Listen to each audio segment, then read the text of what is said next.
Hello IGNOU students, welcome back to my channel mastering education today. आज की video में हम लोग क्वेश्चन 6 टू क्वेश्चन 10 डिस्कस करने वाले हैं। क्वेश्चन 1 टू 5 हम ऑलरेडी पार्ट 1 में कंप्लीट कर चुके हैं।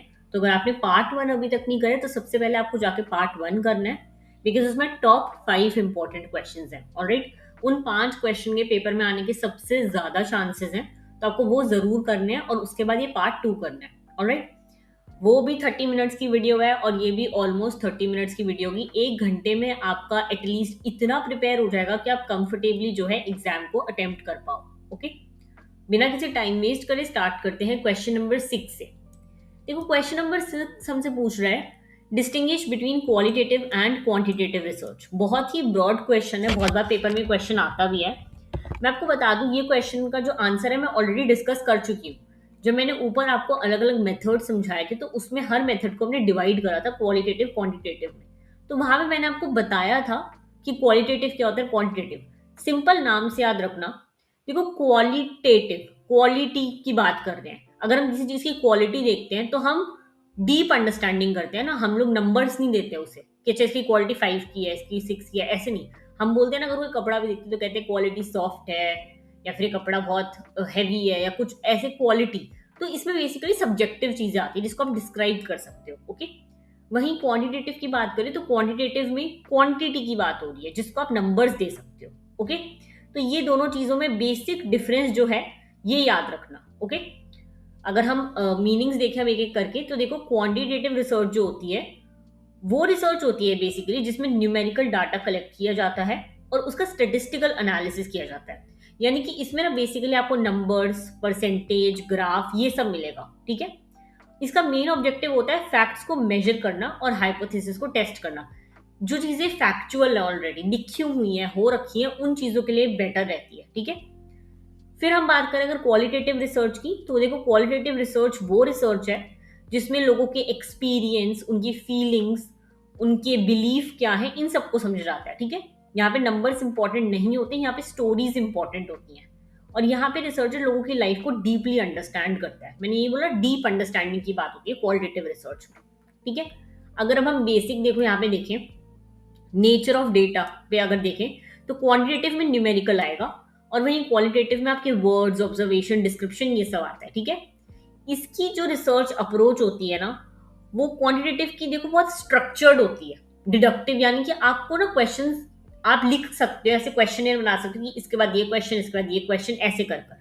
वहीं क्वालिटेटिव बहुत फ्लेक्सिबल होती है, क्योंकि सामने वाला क्या आंसर दे रहा है उस पर डिपेंड करेगा। अगर मैं किसी की फीलिंग्स पूछ रही हूँ तो अगर उसकी फीलिंग अच्छी है तो अलग क्वेश्चन रहेंगे, वो बुरा फील कर रहा है तो अलग क्वेश्चन रहेंगे, इसलिए फ्लेक्सिबल होता है। ठीक है, फिलोसफिकल अप्रोच अगर हम देखें इसकी, तो क्वांटिटेटिव में आप लोग जो है फैक्ट्स वगैरह को मेजर करते हो। ठीक है, वहीं ये जो होता है ये हमेशा ह्यूमन बिहेवियर, इंटरप्रिटेटिव होता है, सामने वाला कैसे समझ रहा है चीजें। ठीक है, इसमें आप हाइपोथेसिस को टेस्ट करते हो क्वांटिटेटिव में, और इसमें आप एक्सप्लोर करते हो और जानने की कोशिश करते हो चीजों को। ठीक है, अब देखो, ये मेथड्स थोड़े से ध्यान रखना, यही आपका मेन जो होता है ना।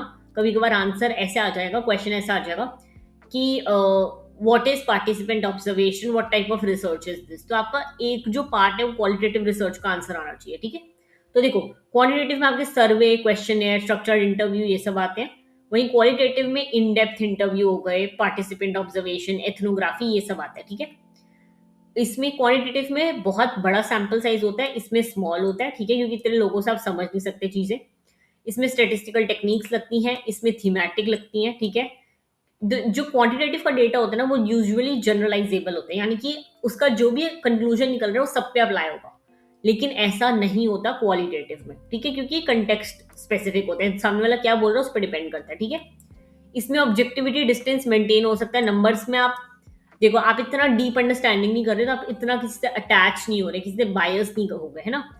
लेकिन वहीं अगर हम क्वालिटेटिव की बात करें तो उसमें एक रिसर्चर जो है बायस हो सकता है, क्योंकि वो चीजों को बहुत पर्सनल लेवल पे समझ रहा है, तो हो सकता है कि उसकी फीलिंग्स अटैच हो जाए उस चीज से। ठीक है, तो ये थी दोनों अप्रोच। आई होप ये इतनी डिफिकल्ट नहीं है, बहुत ईजी है ये। ठीक है, देखो, ये दोनों ना अप्रोचेस एक दूसरे को कॉम्प्लीमेंट करती हैं। आजकल रिसर्चर सिर्फ क्वालिटेटिव या क्वांटिटेटिव नहीं यूज करते, वो दोनों को कंबाइन करके यूज करते हैं, और इसी को हम कहते हैं मिक्स मेथड्स रिसर्च या फिर ट्राइंगुलेशन। ट्राइंगुलेशन अभी हम आगे भी पढ़ेंगे।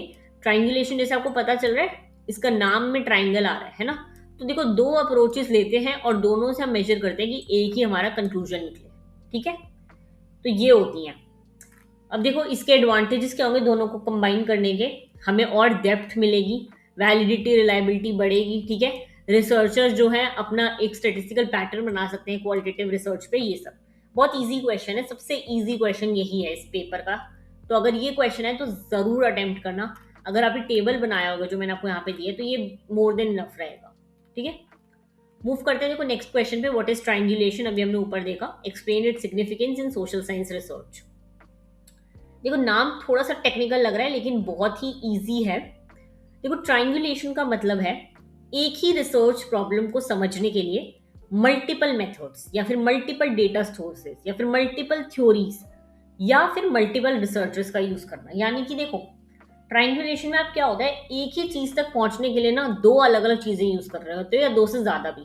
कभी दो लोग ज्यादा, दो या दो से ज्यादा उस चीज पे वर्क कर रहे होंगे, या फिर दो या दो से ज्यादा उस पर क्वालिटेटिव या क्वांटिटेटिव अप्रोच लगा रहे होंगे। कोई स्टेटिस्टिकल कर रहा होगा, कोई डेटा कर रहा होगा, कोई इंटरप्रिटेशन कर रहा होगा। तो ऐसे ही होता है इसमें। इसमें मल्टीपल मेथड्स यूज होते हैं। ठीक है, आप एक सोर्स पे डिपेंड नहीं रहते, अलग अलग सोर्सेज से जो है रिजल्ट को वेरीफाई करते हो। तो इससे क्या होता है, इससे रिसर्च ज्यादा स्ट्रांग और ट्रस्टवर्दी बनती है। ठीक है, अगर हम इसका ओरिजिन देखें कि कहाँ से स्टार्ट हुआ था, तो एक हमारे सोशियोलॉजिस्ट है नॉर्मन के डेनिजन। ठीक है, इन्होंने ट्रायंगुलेशन के कंसेप्ट को जो है बहुत इंपॉर्टेंट बनाया था। और इसको देखो, ट्रायंगुलेशन क्यों कहा जाता है ये बहुत समझना जरूरी है। देखो, ट्रायंगुलेशन जो है ये वर्ड नेविगेशन और सर्वेइंग से आया है। ठीक है, किससे? नेविगेशन और सर्वेइंग से। ठीक है, जब हमें ना किसी का लोकेशन का एग्जैक्ट पोजीशन पता करना होता है, तो एक पॉइंट से मेजरमेंट नहीं ली जाती, तीन या उससे ज्यादा पॉइंट से मेजरमेंट ली जाती है, तब जाके हमें उसकी एग्जैक्ट जो है लोकेशन मिलती है। जब आप लोकेशन वगैरह वैसे भी देखोगे ना, जैसे कि आप कभी देखते हो तो आप लैटिट्यूड लॉन्गिट्यूड ये सब देखते हो, है ना। ऐसे मल्टीपल आपको दो चीजों का यूज करके एक पॉइंट मिलता है ना, तो ऐसे ही ट्रायंगुलेशन होता है। ठीक है, आप एक मेथड की जगह मल्टीपल मेथड यूज करके जो है एक्यूरेट रिजल्ट निकालने की कोशिश करते हो। ठीक है, अब देखो टाइप्स क्या होते हैं, बहुत इजी है। सबसे पहले डेटा ट्रायंगुलेशन। इसमें रिसर्चर क्या करता है, डिफरेंट डेटा सोर्सेज यूज करता है। यानी कि जो वो डेटा कलेक्ट कर रहा है वो लोगों से भी पूछेगा, बुक्स भी देखेगा, न्यूज़पेपर भी देखेगा, पुराने आर्टिकल्स को भी देखेगा और स्टेटिस्टिकल डेटा भी देखेगा, सब कुछ। तो अलग अलग चीजों से जो है वो डेटा कलेक्ट करेगा। ओके, फिर आता है इन्वेस्टिगेटर ट्रायंगुलेशन। इसमें एक रिसर्चर नहीं होता बल्कि मल्टीपल रिसर्चर मिलकर रिसर्च करते हैं। क्यों? ताकि किसी एक रिसर्चर का पर्सनल बायस कम हो। मैंने बोला जैसे रिसर्चर कभी कभी पर्सनली अटैच हो जाते हैं, तो वो चीज ना आए, इसलिए दो या दो से ज्यादा रिसर्चर मिलके एक ही प्रॉब्लम पे फोकस करते हैं। ठीक है, फिर आता है आपका थ्योरी ट्रायंगुलेशन। देखो, यहाँ पे सेम डेटा को अलग अलग थ्योरी से एनालाइज करा जाता है। एग्जाम्पल समझो, अगर पॉवर्टी पर रिसर्च हो रही है तो उसको जो है हम अलग अलग थ्योरीज, कार्ल मार्क्स की थ्योरी से भी देखेंगे, फंक्शनलिज्म के पर्सपेक्टिव से भी देखेंगे, फेमिनिस्ट के पर्सपेक्टिव से भी देखेंगे, तो हर थ्योरी से अलग अलग समझेंगे उसे। ओके, फिर आता है मेथोडोलॉजिकल ट्रायंगुलेशन। सबसे इंपॉर्टेंट टाइप है ये। इसमें रिसर्चर एक ही स्टडी में मल्टीपल मेथड यूज करता है।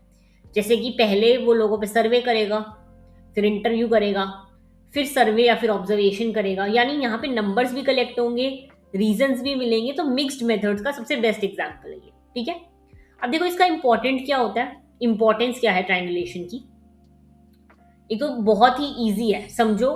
एक तो हमें वेरिफिकेशन करने में बहुत ईजी होता है क्योंकि हम मल्टीपल चीजें यूज कर रहे होते हैं, तो हम वेरीफाई कर सकते हैं कि अच्छा दोनों से एक ही कंक्लूजन निकल रहा है या नहीं, है ना।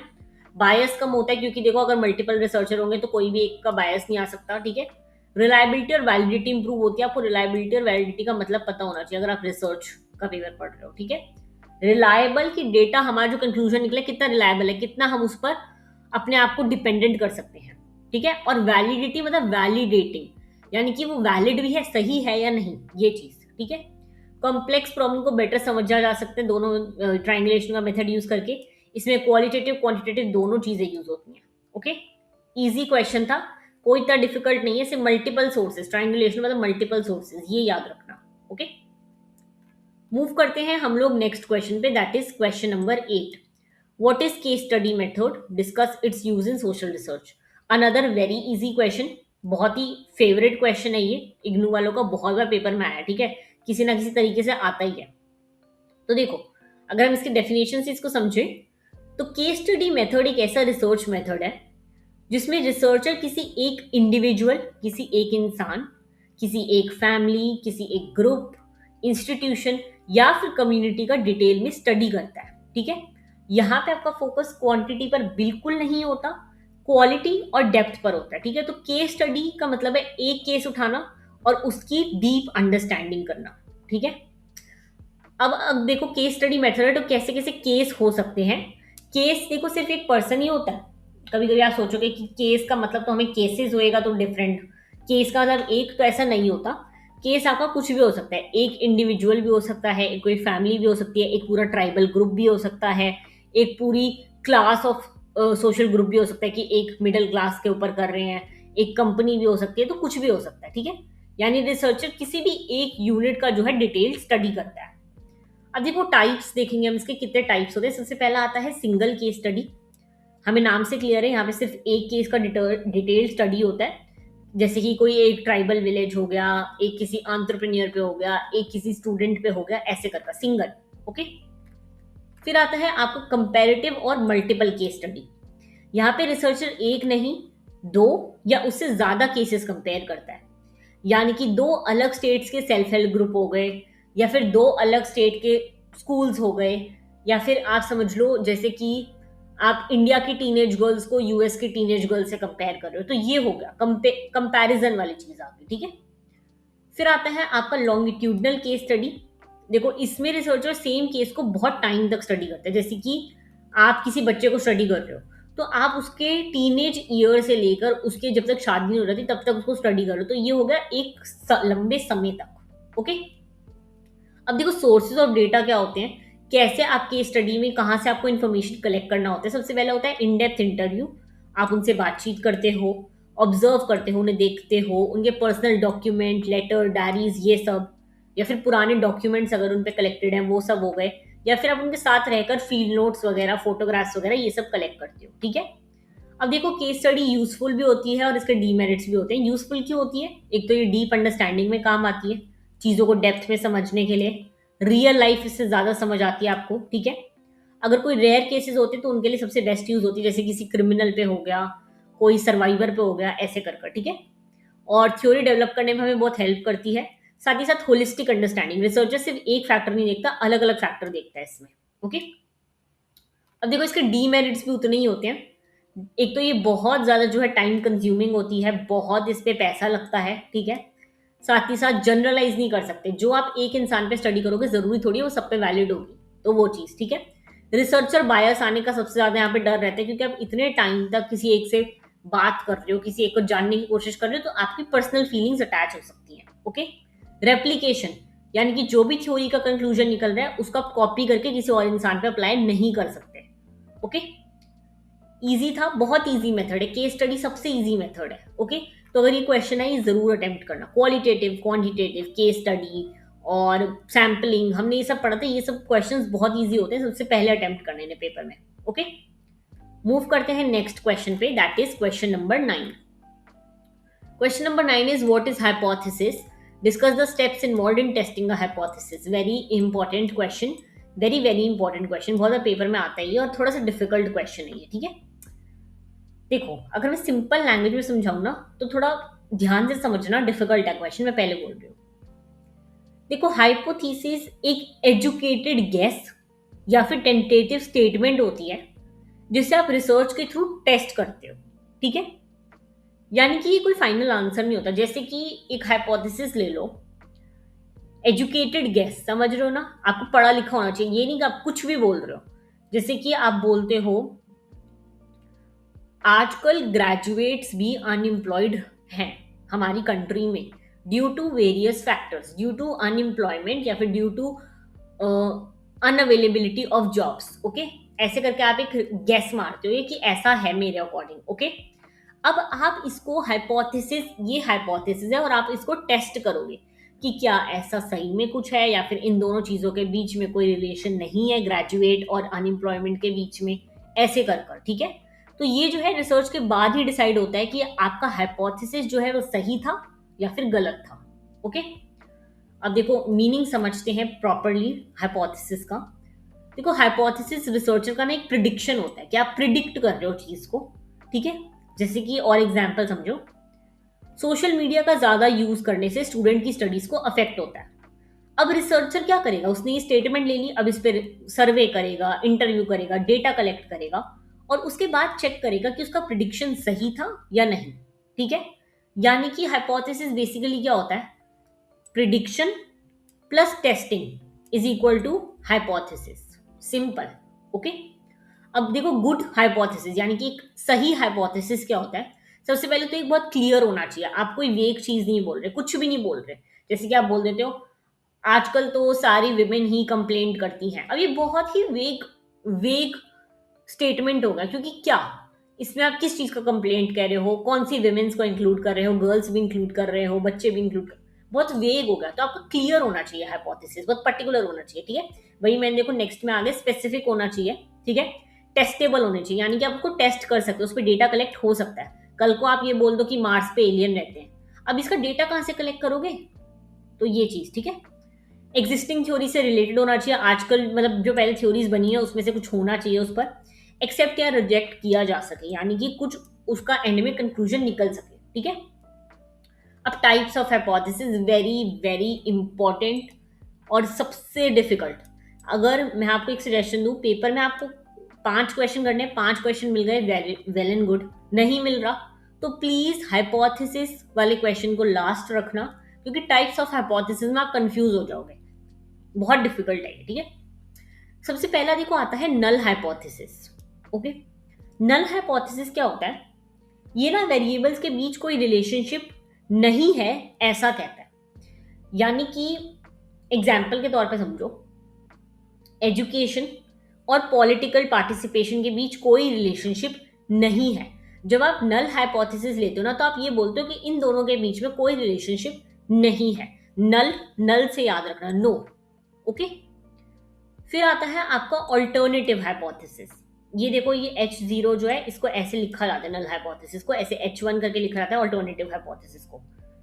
ऑल्टरनेटिव हाइपोथेसिस नल हाइपोथेसिस का ऑपोजिट होता है, यानी कि ये आपको कहेगा कि हाँ रिलेशनशिप है। जैसे कि आपने भी बोला पॉलिटिकल पार्टिसिपेशन और एजुकेशन में कोई रिलेशनशिप नहीं है, तो ये नल हाइपोथेसिस होगा। अगर आप बोलते हो कि जितनी ज्यादा एजुकेशन होगी उतनी ही ज्यादा पॉलिटिकल पार्टिसिपेशन होगी, तो ये क्या हो गया, आपको रिलेशनशिप बता रहा है, तो ये ऑल्टरनेटिव हाइपोथेसिस हो गया, ओके। फिर आता है डायरेक्शनल हाइपोथेसिस। यहाँ पे रिसर्चर जो है डायरेक्शन भी बताता है, जैसे कि इनकम बढ़ेगी तो एजुकेशन बढ़ेगी, या फिर एजुकेशन बढ़ेगी तो इनकम, दोनों जो है सेम डायरेक्शन में जा रहे हैं, ऐसे डायरेक्शन बताता है दो चीजों का, ठीक है। फिर होता है नॉन डायरेक्शनल, जैसे कि जिसमें आप कोई भी रिलेशनशिप ये नहीं बता सकते कि किस डायरेक्शन में जाएगा। यानी कि आपको पता तो है कि रिलेशनशिप एग्जिस्ट करता है, लेकिन आप ये नहीं बता सकते कि एक चीज के बढ़ने से दूसरी बढ़ेगी या कम होगी, ओके। तो ये होता है नॉन डायरेक्शनल हाइपोथेसिस, ओके। अब आते हैं steps in testing a hypothesis, कैसे आप टेस्ट कर सकते हो अपनी एक स्टेटमेंट को। सबसे पहले आता है फॉर्मुलेट द हाइपोथेसिस, यानी कि आप पहले जो है अपना एक स्टेटमेंट लेते हो, जैसे कि example higher education leads to higher political participation, यह आपका हाइपोथेसिस हो गया, ठीक है। फिर आता है ऑपरेशनलाइज अ वेरिएबल, यानी कि अब आप जो है मेजरेबल चीजें ढूंढोगे, जैसे एजुकेशन को कैसे नापोगे, ये देखोगे ना कि किसने 10th पास करा है, किसने 12th, किसी ने ग्रेजुएशन, किसने मास्टर्स, ये सब, ठीक है। फिर आप डेटा कलेक्ट करोगे सबसे रिलेटेड, ठीक है। फिर आप डेटा को एनालाइज करोगे स्टेटिस्टिकल टेक्निक से, यानी कि ग्राफ वगैरह ये सब आ गए, ठीक है। फिर आप करोगे एक्सेप्ट या फिर रिजेक्ट द नल हाइपोथेसिस। देखो सबसे पहले मैं आपको बता दूं, जब भी आप जो भी स्टेटमेंट लेते हो ना, आप उसको एज अ नल हाइपोथेसिस लेते हो, यानी कि आप स्टार्ट अपनी स्टेटमेंट ये करोगे कि देखो एजुकेशन और पॉलिटिकल पार्टिसिपेशन में कोई भी रिलेशनशिप नहीं है। अब आपको इस वाली स्टेटमेंट को गलत प्रूफ करना है, तो आपकी रिसर्च जो है जाके कंप्लीट होएगी, ठीक है। तो क्या होता है, जब आप इसको रिजेक्ट करते हो तो आपका ऑल्टरनेटिव हाइपोथेसिस जो है वो एक्सेप्ट हो जाता है और आपकी रिसर्च जो है सक्सेसफुल हो जाती है, ओके। इसके बाद कंक्लूजन ड्रॉ होते हैं और इसके बाद आपका कंप्लीट हो जाता है रिसर्च के सारे स्टेप्स, ओके। इजी था। देखो हाइपोथेसिस का क्या इंपॉर्टेंस होता है, सबसे पहले तो रिसर्च को डायरेक्शन देती है, बताती है कि आपको कैसे रिसर्च करना है, ठीक है।